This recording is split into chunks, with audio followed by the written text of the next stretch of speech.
Ya, Assalamualaikum warahmatullahi wabarakatuh. Apa kabar semuanya?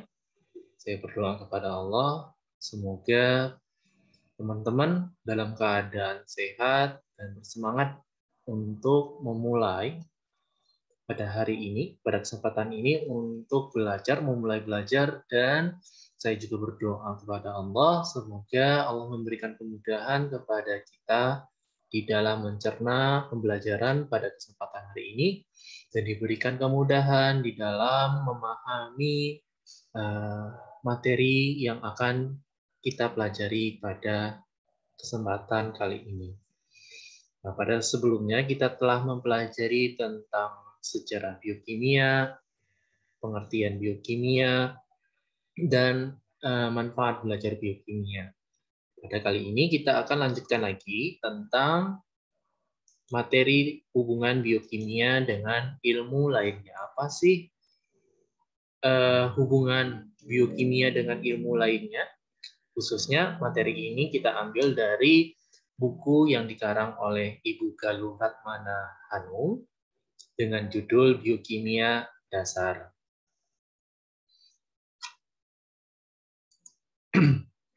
Nah, materinya yang akan kita bahas sekarang hari ini itu ada beberapa hubungan antara biokimia dengan yang lainnya.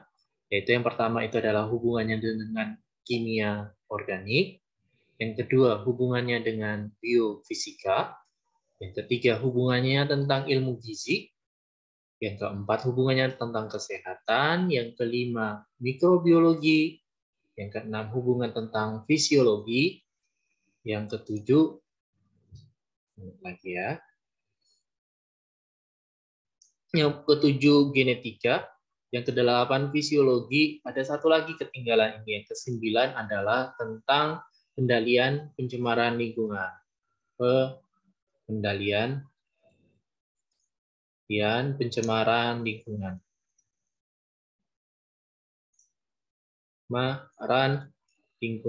Kenapa mahasiswa teknik pendalian pencemaran lingkungan atau mahasiswa teknik lingkungan itu ingin mempelajari biokimia? Apa sih hubungannya biokimia tentang pencemaran lingkungan? Nah, hari ini kita akan membahasnya, hubungannya tersebut di video kali ini, di pembelajaran kita hari ini.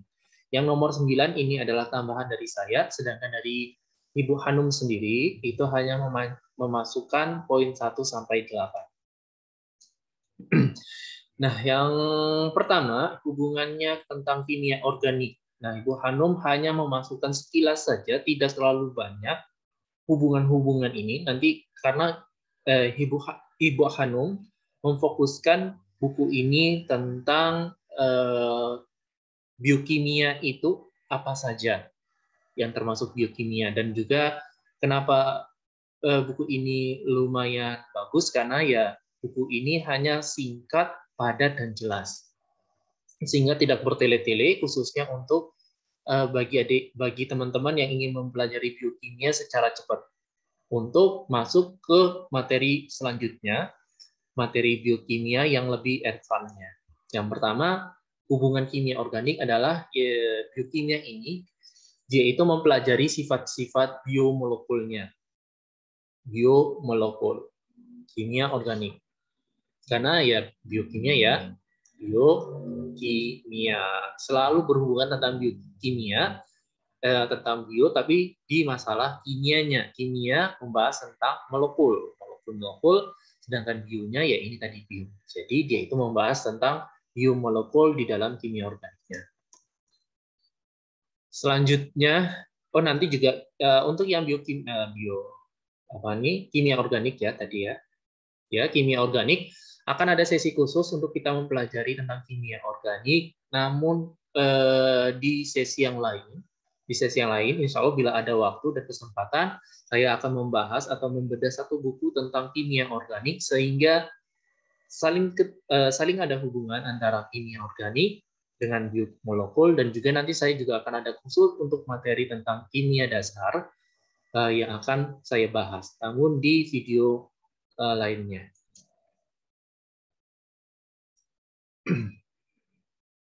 Yang selanjutnya adalah biofisika. Di sini sudah jelas ya, biofisika yaitu pembelajaran tentang fisika, materi-materi tentang fisika, namun materi tersebut berkaitan tentang biologinya, tentang makhluk hidupnya. Nah, di sini Ibu Hanum memasukkan bahwa hubungannya itu adalah memanfaatkan teknik fisikanya untuk mempelajari struktur biomolekulnya. Jadi dia memanfaatkan teknik fisikanya untuk mempelajari ya struktur biomolekulnya. Kalau yang tadi, kalau yang kimia organik, dia itu mempelajari sifat-sifat. Kalau ini sifat-sifat, kalau yang sekarang itu adalah strukturnya. Jadi strukturnya itu dipelajari di biofisikanya. Selanjutnya itu yang ketiga adalah ilmu gizi. Nah, ilmu gizi ya jelas banget ya. Karena memang biokimia ini lebih condongnya ke materi-materi tentang kesehatan. Karena ya itu yang lebih banyak dimanfaatkan, atau buku-buku tentang biokimia itu lebih banyaknya lebih condongnya ke ilmu-ilmu kesehatan. Walaupun ada beberapa buku yang juga condong ke misalnya biokimianya untuk teknik kimia juga ada. Di sini Ibu Hanum menjelaskan bahwa hubungannya itu adalah memanfaatkan pengetahuan tentang metabolisme untuk menjelaskan kebutuhan makanan bagi makhluk hidup dalam mempertahankan kehidupan normalnya. Jadi dia itu memanfaatkan pengetahuan tentang metabolisme untuk menjelaskan kebutuhan makannya. Jadi ya seperti ya nanti kita akan mempelajari biokimia itu tentang karbohidrat misalnya. Karbohidrat, lalu juga protein, lemak, dan lain-lainnya. Nanti kita akan pelajari, nanti ada beberapa macam biokimia yang kita akan pelajari di dalam buku Ibu Hanum ini. Nah, yang mana semuanya ini, karbohidrat, protein, lemak, itu merupakan kebutuhan makanan bagi makhluk hidup. Nah, ilmu gizi ini dia mempelajari ini tadi, tapi di dalam apa? Di dalam tentang metabolismenya. Oke, selanjutnya itu adalah kesehatan. Masih masuk ya, kesehatan, tadi juga ilmu gizi. Ibu Hanum menjelaskan bahwa hubungannya dengan kesehatan itu adalah mencapai pemahaman tentang keadaan sakit dari sudut pandang molekulernya. Jadi seseorang itu sakit itu bisa banyak faktornya ya, termasuk faktor ya virus, faktor bakteri, ada juga salah satunya adalah faktor dari makanan, misalnya kekurangan makanan, kekurangan karbohidrat, kekurangan protein dan lain-lainnya. Nah, ini untuk kesehatan dia condongnya ke bagian tersebut, yaitu tentang keadaan sakitnya, sudut pandang seseorang ketika sakit dalam pandangan molekuler yang biokimianya. Selanjutnya, Ibu Hanum menjelaskan tentang hubungannya tentang mikrobiologi. Bagaimana hubungannya tentang mikrobiologi? Di sini Ibu Hanum menjelaskan bahwa menunjukkan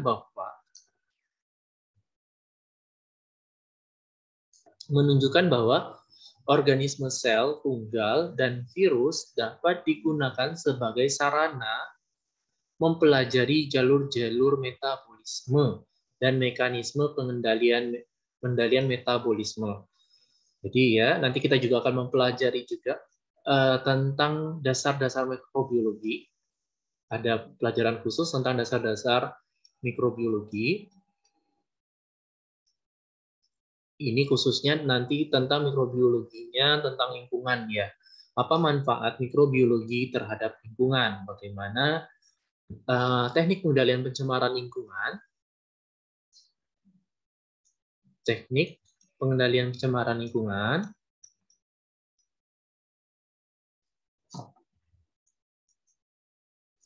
pengendaliannya kurang ya, pengendalian pencemaran lingkungan atau teknik lingkungan itu dapat memanfaatkan mikrobiologi ini di dalam mendegradasi pencemaran lingkungannya, di dalam menurunkan polutannya. Namun di sini kita gabungkan dengan biokimia, karena mikrobiologi ini kan makhluk hidup. Makhluk hidup itu membutuhkan makanan. Makanan berupa energi tadi, berupa energi, yang mana energi ini didapatkan dari karbohidrat misalnya, terus juga protein, lipid atau lemak, dan semua itu mikrobiologi, makhluk hidup, bakteri, virus itu membutuhkannya, sehingga ada hubungan antara biokimia dengan mikrobiologi.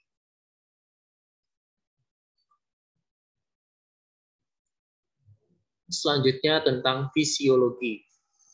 Fisiologi, nah di sini Bu Hanum menjelaskan bahwa hubungannya itu adalah mempelajari proses kehidupan pada tingkat jaringan dan organisme.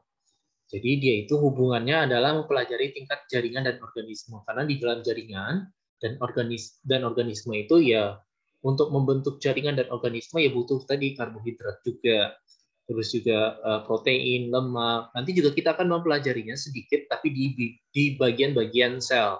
Di bagian-bagian sel kita akan mempelajari tentang apa itu penyusun sel, lalu hubungannya dengan biokimia itu apa. Nanti kita akan pelajari juga.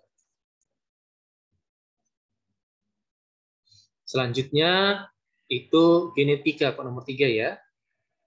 Genetika itu yang terakhir kalau nggak salah ya, nomor 7. Oke, nomor 7 ini ya. Ini nomor 7. Genetika. Bu Hanum menjelaskan bahwa hubungan biokimia dengan genetika itu adalah mempelajari mekanisme penyusunan identitas biokimia sel. Jadi dia ini mempelajari tentang mekanisme penyusunnya, mekanisme penyusun identitas biokimia sel. Di genetika kita di teknik pengendalian pencemaran lingkungan tidak terlalu membahas tentang genetika, karena ini akan, kalau misalnya ada beberapa untuk khusus untuk kalian pengen benar-benar untuk mempelajarinya bisa, karena nanti mikrobiologi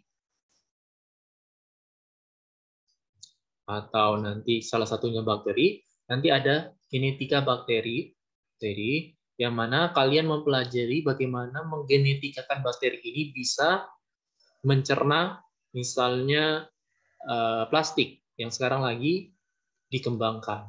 Dia ada suatu bakteri yang dapat mencerna plastik. Nah, ini dipelajarinya dari mana? Dari genetika genetika bakterinya. Namun untuk kesempatan kali ini kita tidak sampai ke sana, karena ini nanti akan dipelajari ketika kalian memang khusus untuk menuju ke sana.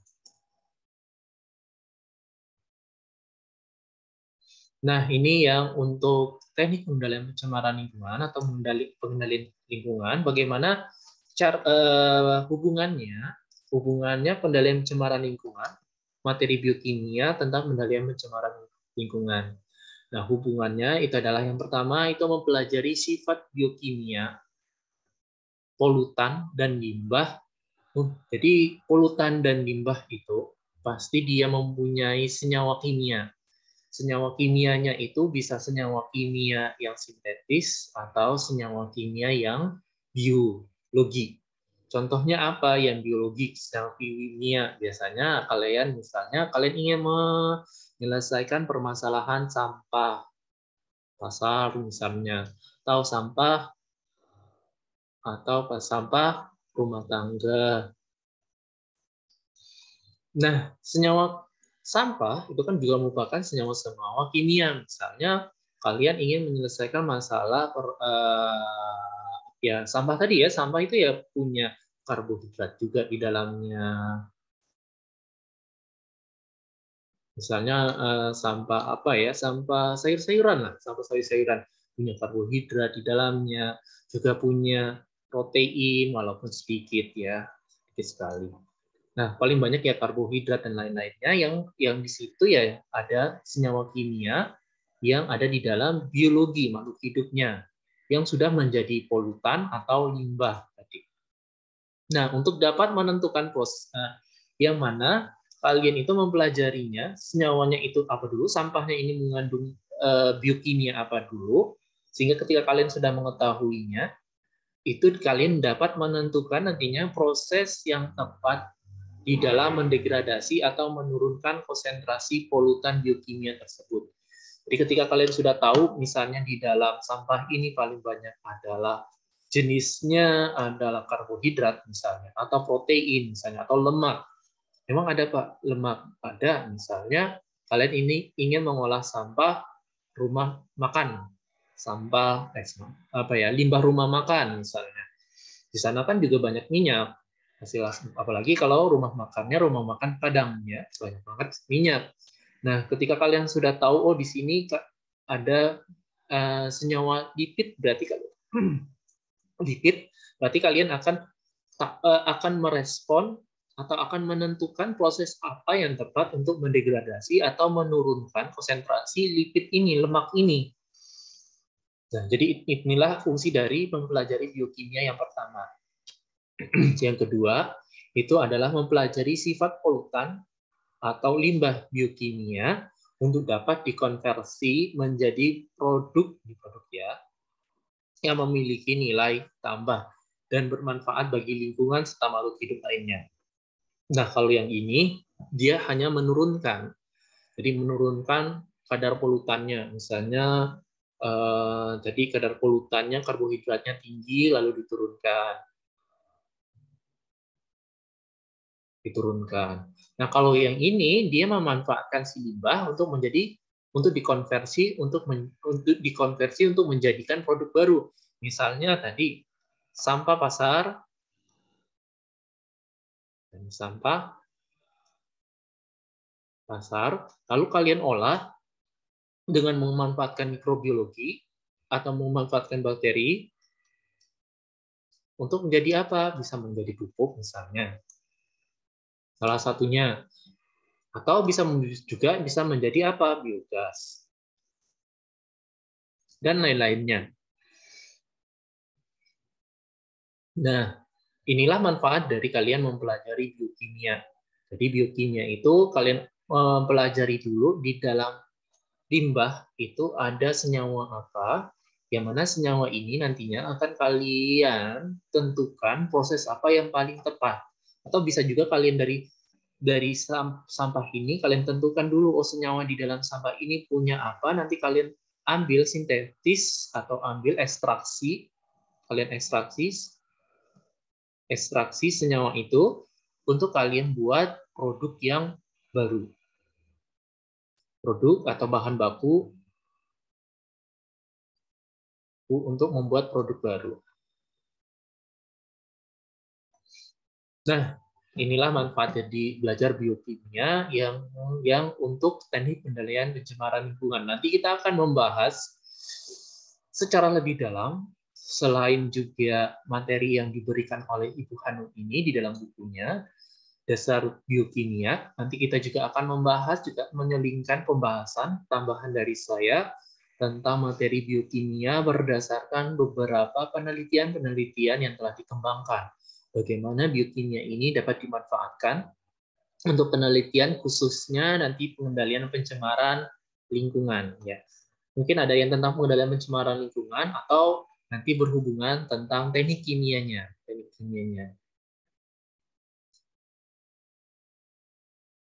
Nah, demikian untuk pembahasan pada kesempatan kali ini tentang hubungan biokimia dengan beberapa materi, dengan beberapa pelajaran, khususnya yang lebih mendalam di sini adalah teknik pengendalian pencemaran lingkungan. Untuk pembelajaran berikutnya, kita akan mempelajari tentang biokimia kompleks penyusun tubuh. Kenapa ini dipelajari? Karena ini adalah bagian dari buku ini. Alangkah baiknya kita secara ringkas untuk membahas tentang biokimia kompleks penyusun tubuh. Selain itu, kita juga akan mengetahui, karena kita adalah mahasiswa, kalian adalah pelajar dan ya kita hidup. Jadi kita harus membutuhkan biokimia ini untuk kita konsumsi, untuk menambahkan energi atau untuk mensupport pembelajaran kita, sehingga makanan-makanan yang kita konsumsi benar-benar merupakan makanan yang dibutuhkan oleh tubuh, bukan makanan yang sembarangan, yang hanya mengenyangkan perut, tetapi tidak dapat memberikan manfaatnya bagi tubuh kita. Demikian, insya Allah nanti video selanjutnya kita akan bahas biokimia kompleks penyusun tubuh. Bila ada pertanyaan, silakan komen di bawah video ini. Bila ada tutur kata yang salah, saya mohon maaf. Saya tutup. Assalamualaikum warahmatullahi wabarakatuh.